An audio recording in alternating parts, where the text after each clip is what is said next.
Hello and welcome back. This is video number 8, and we're going to talk about creating a custom audience. Now, it's really not hard. I'm going to show you step by step what you need to do, and we'll give you some recommended criteria to get started. So like I said, most of you are going to use the website traffic custom audience. So I went ahead and just clicked on that one, and you're going to see this here. Now, Facebook might change the user interface, but the majority of the time it's pretty much the same. So it says include people who meet any of the following criteria. Now you can change the any to all if you want.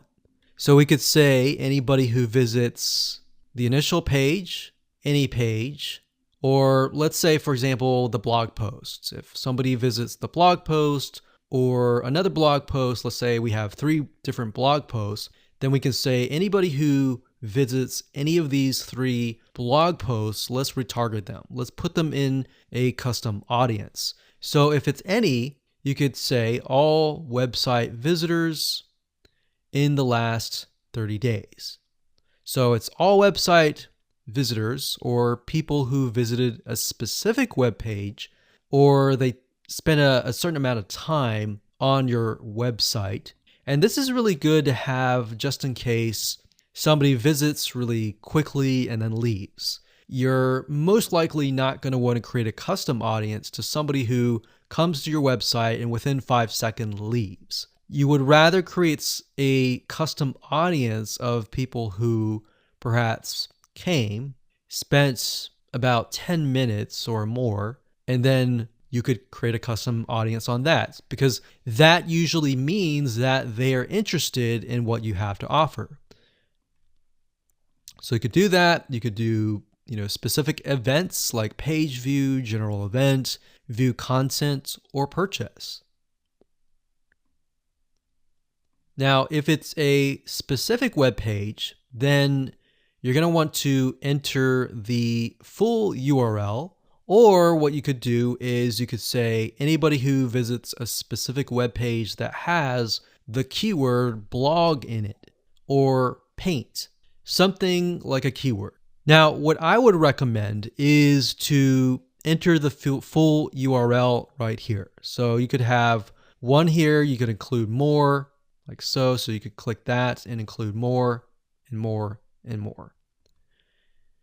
Or you could say something like include people who meet all. So they have to have visited blog post 1, 2, and 3 in order to be considered part of that custom audience. Now, what we found over the years is the more specific, the better. If you can get a custom audience for a very specific page, then when you create a retargeting ad, you will be able to talk to them very specifically. It becomes a problem when you become too general and the Facebook ad is too general and it doesn't really meet the specific needs of that visitor, if that makes sense. Now, another question that you might have is, well, out of the 30 days, do I want to do 30 days, meaning anyone who visits the specific page in the past 30 days is going to be inside of this custom audience? Now, the maximum time is 180 days, so you could do 180 days. But I am going to warn you because the majority of people who come to your page are not going to remember you past 7 days. So, keeping that in mind, you may want to stick with 30 days or less. And if you think about, if you go to a web page, a lot of times you're not even going to remember it even 30 days down the road, unless it's a review page for a product that they are interested in or a product that they might be going to buy. So it really depends on the specific page that they have visited. Maybe they clicked add to cart, but they did not purchase. If that's the case, they're most likely going to remember it. But past 30 days, that becomes an issue. And if that becomes an issue, your conversions are not going to be there and they might click spam, which can actually hurt your Facebook ad. So bear that in mind whenever you're creating these custom audiences. Now you can also exclude. So you could say anyone who visits these pages, but I don't want to include maybe the third blog post. So I want to say anyone who visits the first two blog posts, but we're going to exclude the third one. You click exclude and you simply do the same thing and you enter the web pages there.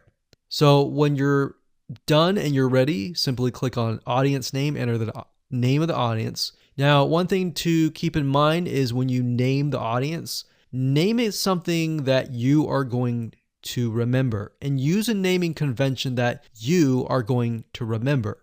A lot of times it's easy to just name it anything that you want, but as you begin to build more custom audiences, you're going to forget. That's reality. And that's it.